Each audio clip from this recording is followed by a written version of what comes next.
Assalamualaikum warahmatullahi wabarakatuh.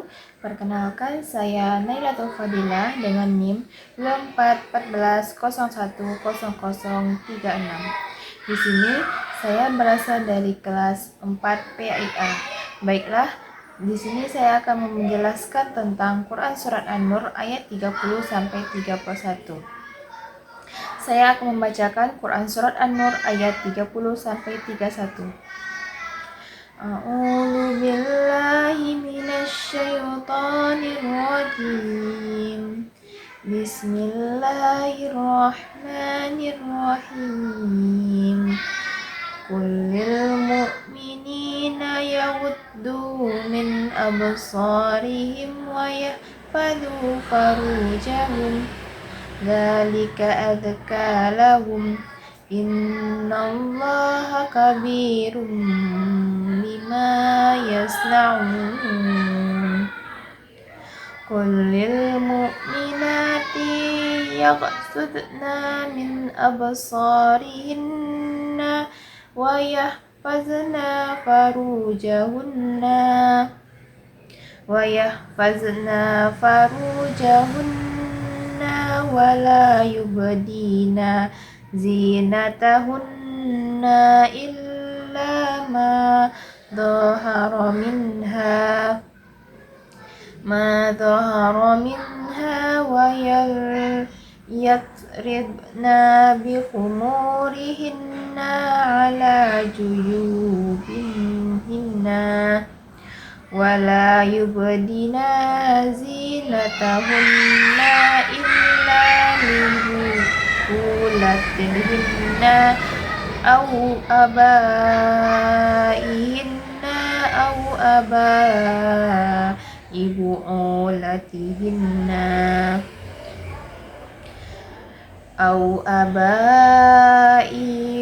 bu'ulatihinna aw abnaihinna wa abnai bu'ulatihinna wa ikhwanihinna wa bani ikhwanihinna wa bani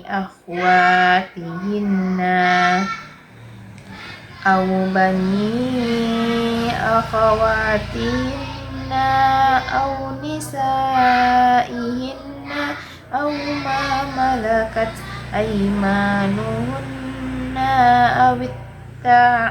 awit tabi'ina ghairi uli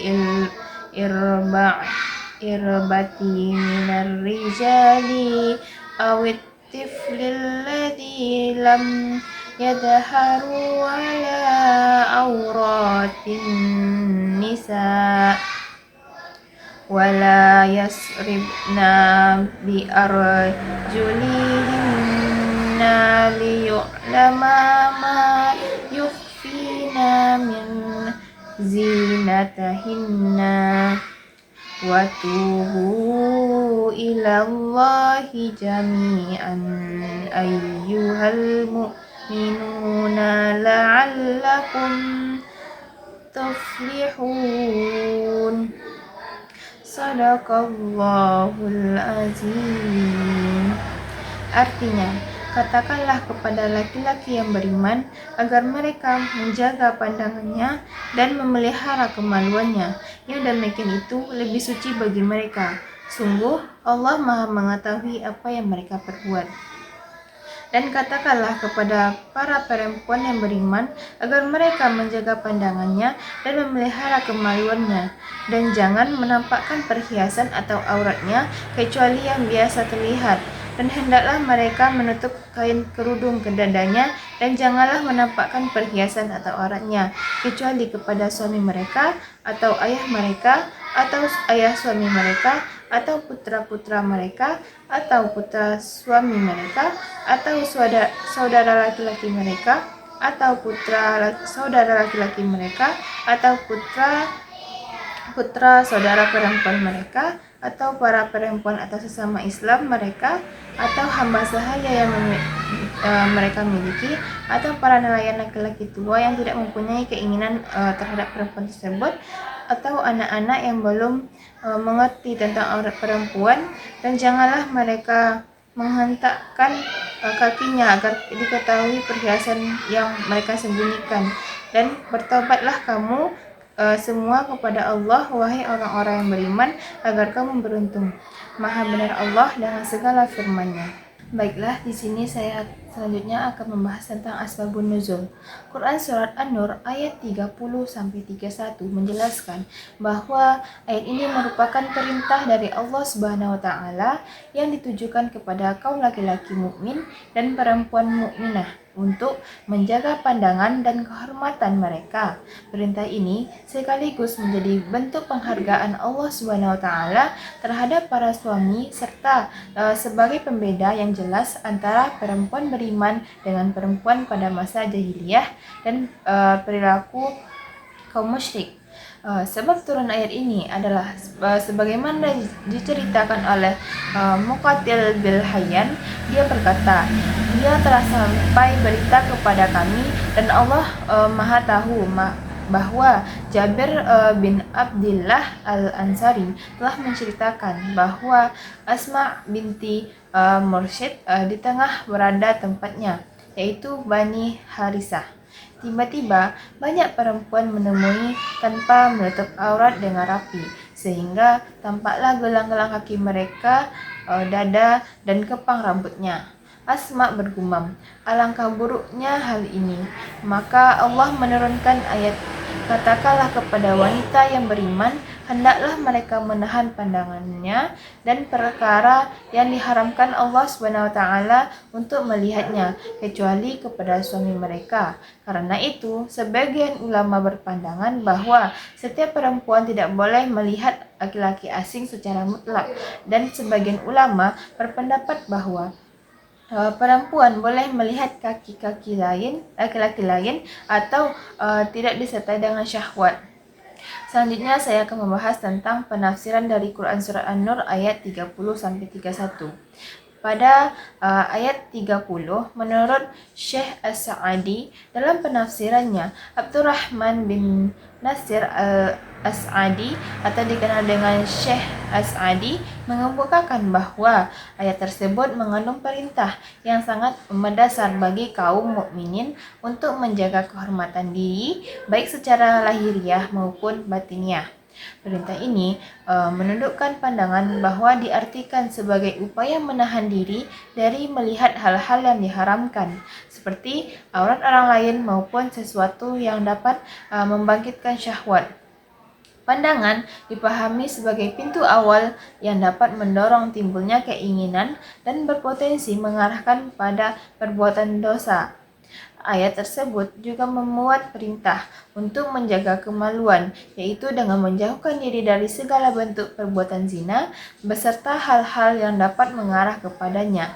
Menjaga kemaluan tidak hanya sebatas pada aspek tindakan fisik, tetapi juga mencakup pengendalian terhadap perilaku, ucapan, dan interaksi yang tidak sesuai dengan nilai-nilai ajaran Islam. Dengan demikian, menjaga pandangan dan menjaga kemaluan merupakan dua hal yang saling berkaitan erat dalam membentuk pribadi yang berakhlak mulia serta terjaga kehormatannya. Yang kedua, menurut Syed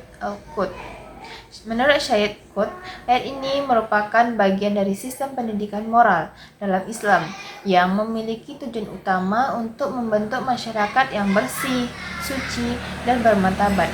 Ajaran yang terkandung di dalamnya tidak hanya mengatur perilaku lahiriah manusia, tetapi juga menekankan pada pentingnya pembinaan aspek batin, khususnya dalam menjaga kebersihan hati dari pengaruh hawa nafsu. Dan dalam hal ini, perintah menundukkan pandangan dipahami sebagai upaya untuk menghindarkan diri dari hal-hal yang diharamkan, sekaligus sebagai bentuk pengendalian diri agar tidak terjerumus ke dalam perbuatan dosa. Pandangan yang tidak dijaga dengan baik seringkali menjadi titik awal munculnya keinginan yang menyimpang, sehingga pengendaliannya sejak awal menjadi sangat penting. Menurut Syed Qutb ini menjelaskan bahwa menjaga pandangan merupakan salah satu bentuk latihan pengendalian diri yang efektif. Kemampuan seseorang untuk menahan pandangannya dari hal-hal yang tidak pantas menunjukkan adanya kekuatan moral dan kesadaran spiritual yang tinggi. Sikap ini berpengaruh terhadap pembentukan kepribadian yang disiplin, tidak mudah tergoda, serta mampu menjaga diri dari pengaruh negatif lingkungan. Selanjutnya, selanjutnya tafsir Quran Surah An-Nur ayat 31. Menurut Syed Al-Qut, setelah pada ayat sebelumnya Allah Subhanahu wa taala memerintahkan kepada Nabi Muhammad SAW untuk menyampaikan pesan kepada kaum mukmin laki-laki. Pada ayat ini, perintah yang serupa juga menunjukkan kepada perempuan-perempuan mukminah. Ayat tersebut menegaskan bahwa kaum wanita beriman diperintahkan untuk menahan pandangan serta menjaga kehormatan diri mereka, sebagaimana perintah yang telah diberikan kepada kaum laki-laki. Selain itu, mereka juga diperintahkan untuk tidak menampakkan perhiasan atau bagian tubuh yang dapat menimbulkan rangsangan, kecuali yang memang secara wajar tampak atau tidak disengaja untuk diperlihatkan, seperti wajah dan telapak tangan. Dalam penafsiran Syed Qutb dijelaskan bahwa perhiasan pada dasarnya merupakan sesuatu yang diperbolehkan bagi perempuan sebagai bagian dari pemenuhan fitrah manusia.